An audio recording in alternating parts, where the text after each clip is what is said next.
Hello and welcome to Organic Edible Garden. Today we're going to look at growing and using microgreens. Microgreens are fantastic to grow all year round, but particularly during the summer heat when salad greens are more difficult to grow in the garden. And also we're going to talk about the wonders of wheatgrass.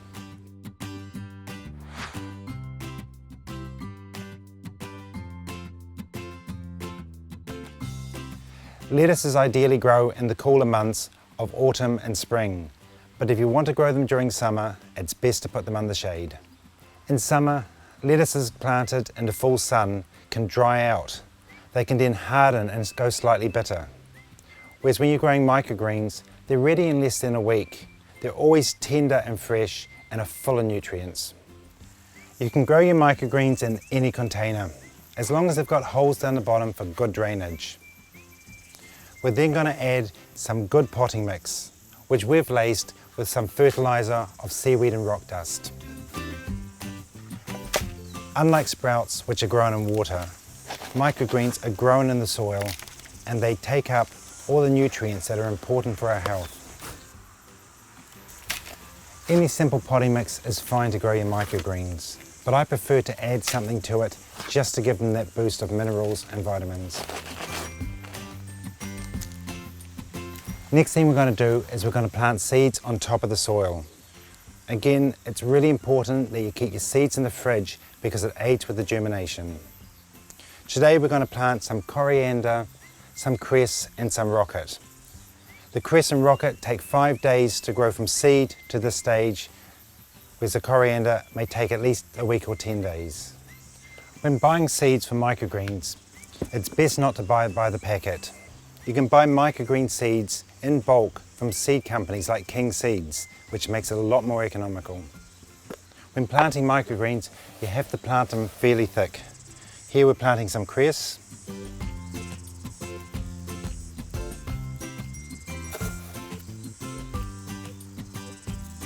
some rocket,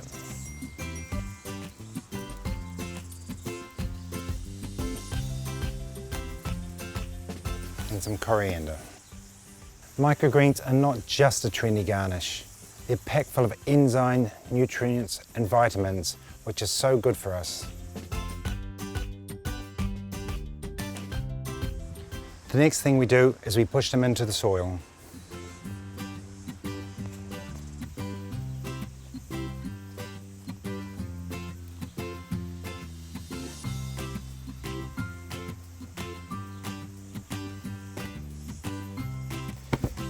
You can cover these over with a substrate like vermiculite, but I don't recommend putting soil over your microgreens. Here we're just going to leave them open and we're going to give them a light water. We'll cover them with a cloth or a tea towel and put them in a shady area to germinate. You can also get another container and just put it upside down until germination occurs.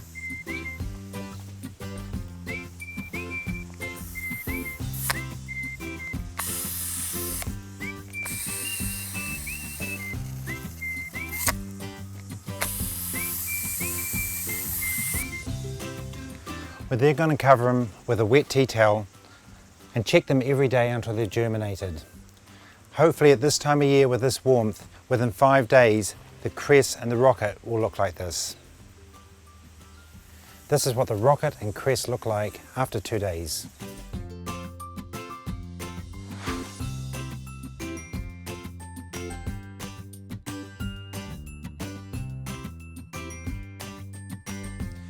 Growing wheatgrass, like microgreens, is really easy to do at home. All you need again is a container with some good soil in,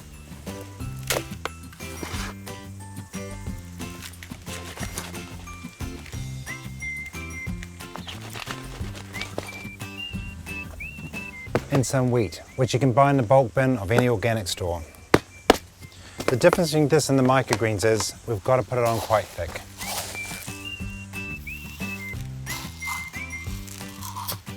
We put it on so none of the soil shows.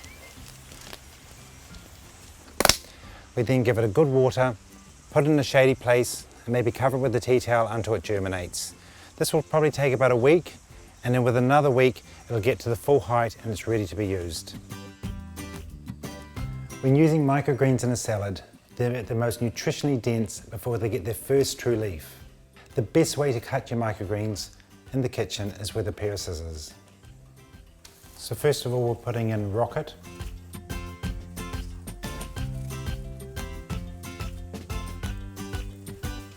We've added some mixed microgreens, some lettuce,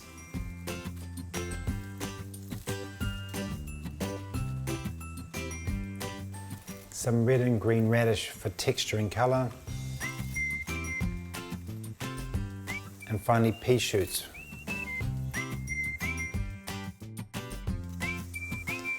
You can add any other vegetables and any type of dressing you like, but personally I like it just as it is.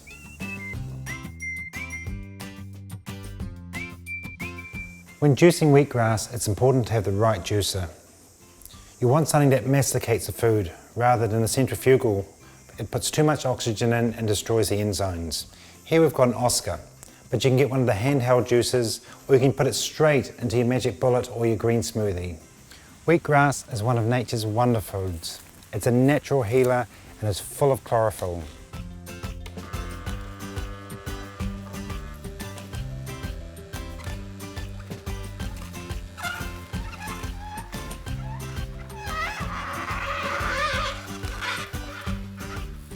It is full of oxygen, which is then absorbed into the mucous membrane and put straight into our blood system.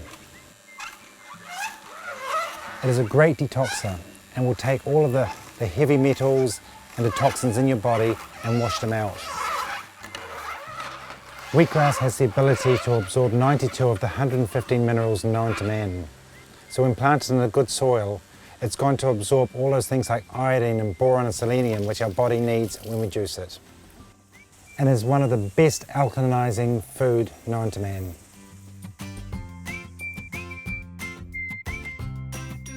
If you've never had wheatgrass before, it's often best just to start small and maybe once or twice a week. It's going to detox you and you might feel a bit nauseous or have a headache. But as the toxins come out your system, every time you have a wheatgrass, it's a real boost. You can mix it with another type of fruit juice if you find it too strong, but I find it's best just as is.